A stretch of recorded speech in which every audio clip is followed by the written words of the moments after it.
అందరికీ నమస్తే. నేను మీ స్వర్ణ. Welcome back to making with Swarna. Cabbage పప్పు ఎలా చేసుకోవాలో చేసి చూపిస్తానండి. చాలా బాగుంటుంది. మరి ఏమాత్రం ఆలస్యం చేయకుండా ఈ క్యాబేజీ పప్పు ఎలా చేసుకోవాలో చూసేద్దామా. ముందుగా క్యాబేజీ తీసుకోవాలి. ఈ పైన ఉన్న గ్రీన్ ఆకులను తీసేసేయాలండి. ఎందుకంటే ఇవి అంత ఉడకవు అన్నమాట, అందుకని వీటిని తీసేసుకోవాలి. ఈ విధంగా తీసేసిన తర్వాత ఇప్పుడు క్యాబేజీని మధ్యలోకి కట్ చేసుకోవాలి. చూడండి, కట్ చేసిన తర్వాత శుభ్రంగా 2-3 సార్లు కడిగిన తర్వాత సన్నగా ముక్కలు కట్ చేసుకోవాలి. నేనైతే ఫుల్ క్యాబేజీ కట్ చేయలేదండి, సగం ముక్కే కట్ చేశాను అనమాట. అంటే 200 గ్రాముల కందిపప్పుకి సగం క్యాబేజీ సరిపోతుందండి. ఇప్పుడు కుక్కర్లో కందిపప్పు వేసుకోవాలి. నేను 200 గ్రామ్స్ కందిపప్పుతోటి మీకు చేసి చూపిస్తాను. ఇప్పుడు ఈ పప్పును 2-3 సార్లు శుభ్రంగా కడిగిన తర్వాత ఇందులో 2 గ్లాసులు నీళ్లు పోసుకోవాలి. ఈ కందిపప్పు ప్లేస్లో మీరు పెసరపప్పు వేసుకునైనా కానీ చేసుకోవచ్చండి. 200 గ్రాముల కందిపప్పుకి 2 గ్లాసుల నీళ్లు కరెక్ట్గా సరిపోతాయండి. ఇప్పుడు ఇందులో సన్నగా కట్ చేసుకున్న క్యాబేజీ ముక్కలు వేసుకోవాలి.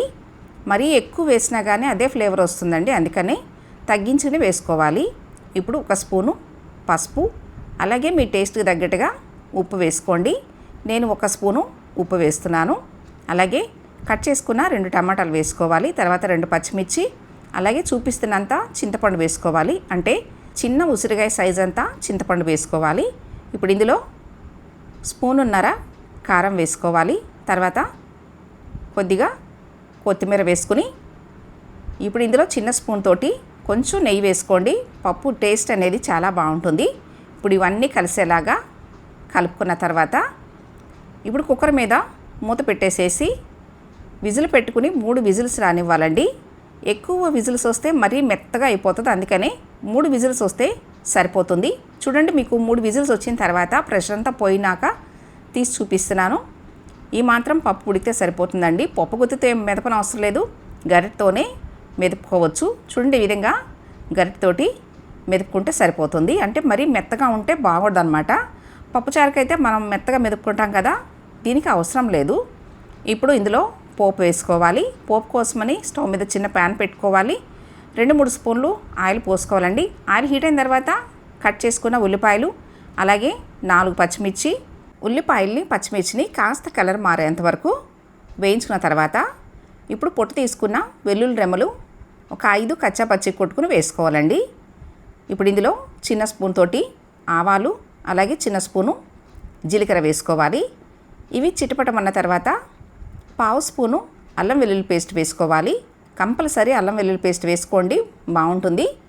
అల్లం వెల్లుల్లి పేస్ట్ పచ్చివాసన పోయేంత వరకు వేయించుకున్న తర్వాత ఇప్పుడు 4 ఎండుమిరపకాయలు ఇలా తుంచుకుని వేసుకోవాలి. తర్వాత 2 రెమ్మల కరివేపాకు వేసుకోవాలి. కరివేపాకు చిటపటమన్న తర్వాత ఇప్పుడు ఇందులో కొంచెం కసూరి మేతి వేసుకోవాలి. కసూరి మేతి మాత్రం స్కిప్ చేయకుండా వేసుకోండి. పప్పు తాలింపులో కసూరి మేతి వేయడం వల్ల టేస్ట్ అనేది చాలా బాగుంటుంది. ఇప్పుడు లాస్ట్లో కొంచెం ఇంగు వేసుకోవాలి. ఇప్పుడు పోపు ఈ మాత్రం కలర్ మారిన తర్వాత మెదుపుకున్న పప్పులో వేసుకుని కలిపేసుకోవటమే. చాలా సింపుల్గా చేసుకోవచ్చండి. టేస్ట్ మాత్రం చాలా బాగుంటుంది. నేను చూపించిన విధంగా మీరు కూడా తప్పకుండా ట్రై చేసి మీకు ఎలా వచ్చిందో మీ ఫీడ్బ్యాక్ నాకు ఇవ్వండి. నేను చేసి చూపించిన క్యాబేజీ పప్పు మీకు నచ్చినట్లయితే ఈ వీడియోని తప్పకుండా లైక్ చేయండి. మీ ఫ్రెండ్స్ అండ్ ఫ్యామిలీ మెంబర్స్కి షేర్ చేయండి. ఫస్ట్ టైం నా ఛానల్ చూస్తున్న వాళ్ళు తప్పకుండా సబ్స్క్రైబ్ చేసుకోండి. Thanks for watching.